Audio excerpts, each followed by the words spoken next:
Hello everyone, ক্রাঙ্কি কাপলের একটা ব্লগে তোমাদের ওয়েলকাম করছি। হ্যাপি নিউ ইয়ার সবাইকে। আজকে আমরা দুটো জায়গা ঘুরতে যাচ্ছি, একটা হচ্ছে ব্যাঙ্গালোর প্যালেস আর একটা হচ্ছে লালবাগ বোটানিক্যাল গার্ডেন। আমরা ব্যাঙ্গালোরে এসেছি প্রায় 2 বছর হতে চললো, এর মধ্যে এই দুটো জায়গা ঘোরা হয়নি এখনো। Hi, happy new year. গাড়িটা বুকিং করা হয়েছে, এখন আমরা যাবো মেট্রো স্টেশনে, হোয়াইটফিল্ড মেট্রো স্টেশনে কারুগড়ি, অ্যান্ড দেন ওখান থেকে আমরা যাবো হচ্ছে কাবন পার্ক। ঠিক আছে, তো চলো যেতে যেতে কথা বলছি। তো আমরা এসে গেছি কারুগড়ি মেট্রো স্টেশন। এটা এখান থেকে স্টার্ট, হোয়াইটফিল্ড কারুগড়ি। এখান থেকে আমরা মেট্রো ধরবো আর আজকে আমরা নামবো কাবন পার্ক। অনেকটা ডিস্টেন্স, প্রায় 40 থেকে 45 মিনিট টাইম লাগবে। আর একটা গাড়ি আসেনি, ওই যে ওরা এসে গেল গাড়িতে করে।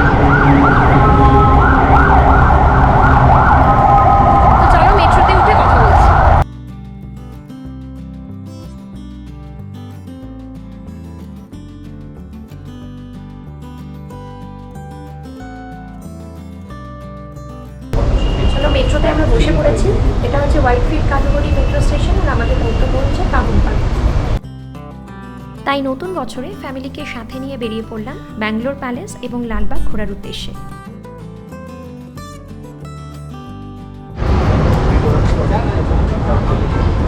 আমরা কাবন পার্ক মেট্রো স্টেশন থেকে নামলাম। এখন আমরা সামনে অটো আছে, অটো করে চলে যাব ব্যাঙ্গালোর প্যালেস। এখান থেকে 3 কিলোমিটারের মধ্যে, তো ওখানে গিয়ে কথা বলছি। এই হচ্ছে কাবন পার্ক মেট্রো স্টেশন।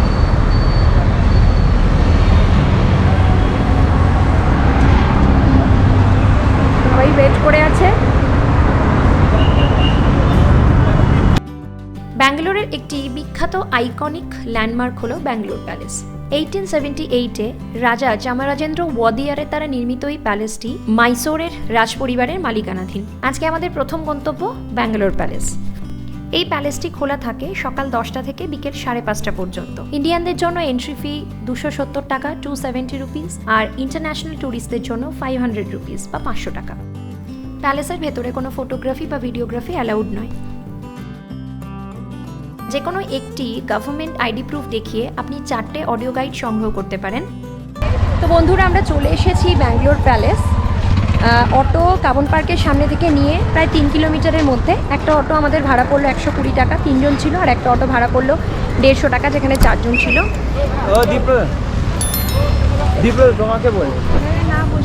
এটা হচ্ছে টিকিট কাউন্টার। আমরা টিকিট কাউন্টার টিকিট নিয়ে নেব। টিকিট কেটে ঢোকার পর আমাদের প্রত্যেকের গায়ে একটা করে ট্যাগ লাগিয়ে দেওয়া হলো এবং আমরা প্রায় 7টা অডিও গাইড সংগ্রহ করে নিয়েছিলাম। প্যালেসের মধ্যে বিভিন্ন আর্টিফ্যাক্টস রয়েছে এবং সেগুলো নাম্বারিং করা আছে। প্রত্যেকটা নাম্বারিং ওয়াইজ অডিও গাইড থেকে অডিও শুনে আপনি সেই আর্টিফ্যাক্টসের সম্পর্কে ডিটেলস বিবরণ পেতে পারেন।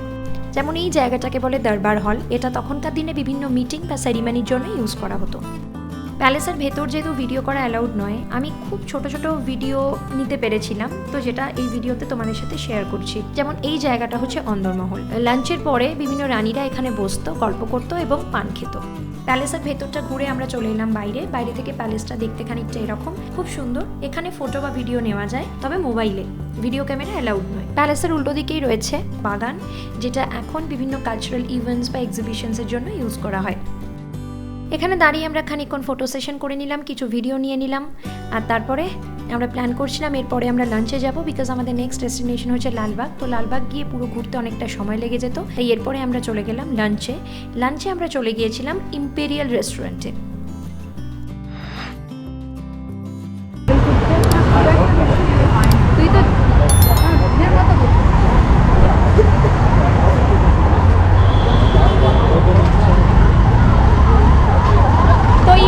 রেস্টুরেন্টে আমরা আজকে সেরে নিলাম আমাদের লাঞ্চ। এখন আমরা যাব লালবাগ বোটানিক্যাল গার্ডেন। এখান থেকে বুকিং করা হচ্ছে। লালবাগ থেকে দেন আমরা বাড়ি যাব।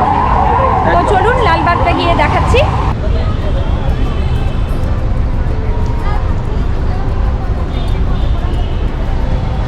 আমরা এসে গেছি লালবাগ বোটানিক্যাল গার্ডেনের সামনে লাঞ্চ শেষ করে। তো এখন আমরা যাব। এখানে টিকিট ফি হচ্ছে অ্যাডাল্টের জন্য 50 টাকা, 50 রুপিস, আর চিলড্রেনদের জন্য মানে 6 থেকে 12 বছরের জন্য হচ্ছে 20 টাকা। আর গেট নাম্বার 2 থেকে, এটা তো গেট নাম্বার 1, এটা গেট নাম্বার 1, আর গেট নাম্বার 2 থেকে একটা কার্ট অ্যাভেলেবেল, যেটার কত ফিস কি সেটা জানি না, সেটা গেট নাম্বার 2-তে গিয়ে করব। সেটা হলে পুরো বোটানিক্যাল গার্ডেনটা ঘুরিয়ে দেয়। তো আমরা চেষ্টা করছি ওটাতে যাওয়ার। তো ভেতরে ঢুকে দেখাচ্ছি। পার হেড বা মাথা পিছু 100 টাকা দিয়ে আমরা বুক করে নিলাম একটা গল্ফ কার্ট, যেটা লালবাগের বিভিন্ন ইম্পর্ট্যান্ট পয়েন্টগুলোকে আমাদের এক্সপ্লেন করে ঘুরিয়ে দেখিয়ে দেবে। এই গল্ফ কার্ট কিন্তু লালবাগের 2 নম্বর গেট থেকে অ্যাভেলেবেল। গল্ফ কার্টে যিনি ড্রাইভার ছিলেন তিনি বিভিন্ন ইম্পর্ট্যান্ট পয়েন্টগুলোর সামনে গিয়ে দাঁড়িয়ে সেগুলোকে এক্সপ্লেন করছিলেন।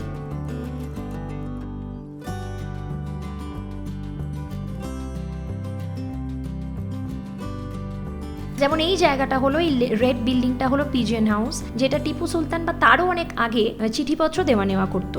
যেমন এই ঘড়িটা 41 বছর বা 41 ইয়ার্সের আগে HMT থেকে বানিয়ে দিয়েছিল, যা এখনো চলছে। এই যে সামনের হোয়াইট শেড দেওয়া গ্লাস হাউসটা দেখছো, এটাকে বলা হয় লালবাগের গ্লাস হাউস, যেটা বছরের 2 দিন 26 জানুয়ারি এবং 15 অগাস্টের দিন এখানে ফ্লাওয়ার ফেস্টিভ্যাল হয়, এবং এই 2 দিনই এটা সুন্দরভাবে ফুল দিয়ে সাজানো হয় এবং এখানে ফুলের প্রদর্শনী হয়।